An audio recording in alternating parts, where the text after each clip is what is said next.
It's now time to take a look at what's making the headlines around the world in our press review. And I'm joined in the studio for that by Alison Sargent. Hello, Alison. Hi, Olivia. We're starting with one of our top stories, the Accords normalising Israel's ties with the UAE and Bahrain. That signing ceremony is making many of the region's front pages, I should imagine. That's right. Yesterday's papers were all looking forward to this ceremony in Washington. Well, today's papers now have that photo up to put on their front page. The Jerusalem Post quoting Donald Trump in their headline, "We mark the dawn of a new Middle East." They also cite the Israeli Prime Minister, Benjamin Netanyahu, who predicted the end of the Arab-Israeli conflict once and for all.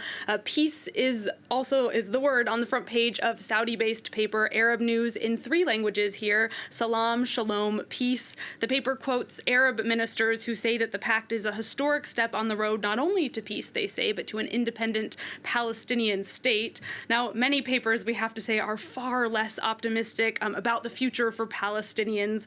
Bye-bye Palestine, we read on the front page of Italy's communist paper Il Manifesto. They write that the deals signed yesterday, quote, leave Palestinians without rights, trapped in their own land. OK. Now we're moving to Algeria with reactions to the sentencing of a journalist, an Algerian journalist who was given 2 years in prison for covering anti-government protests and I presume not participating in them. You know, just for covering the protest. This is Khaled Drareni.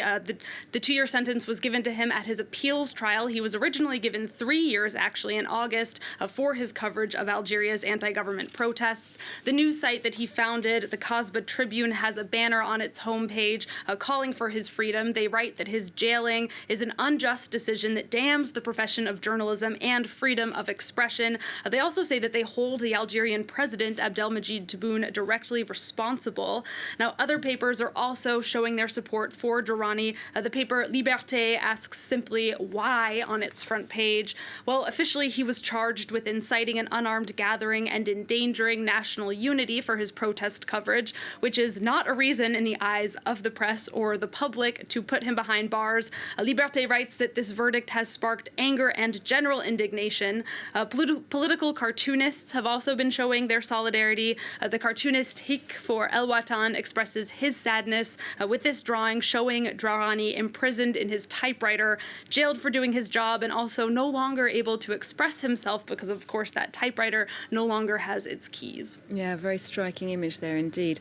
Now, Alison, you've also been looking at the Caribbean papers today after Barbados announced plans to sever ties with the British monarchy. That's right. Barbados has set November 2021 as their deadline to become a republic and remove the British Queen as their official head of state. Now, that date is symbolic because it will mark the 55th anniversary of the country's independence from Britain.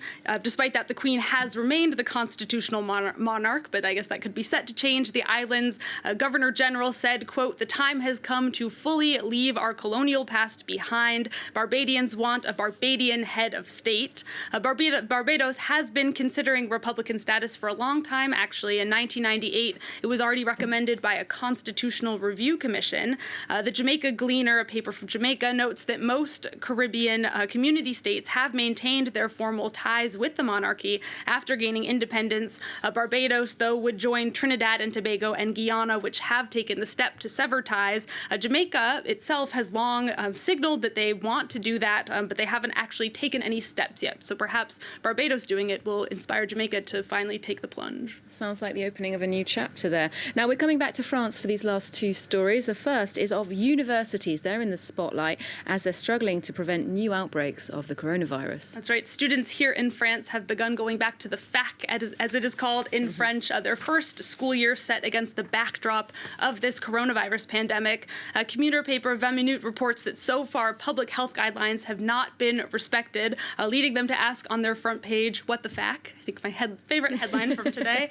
They talk about the lack of respect for social distancing distancing, crowded amphitheaters, and students having huge parties.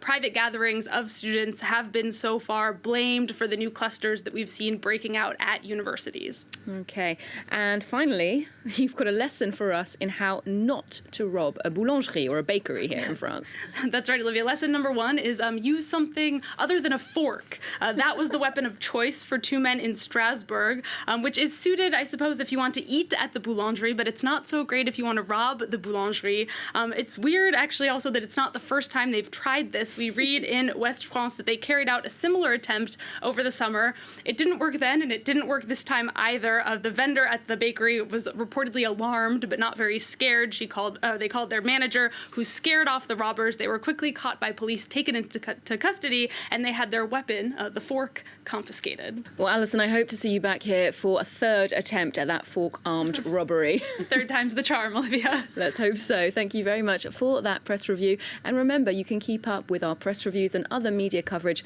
on our website. That's there on France24.com. Now, our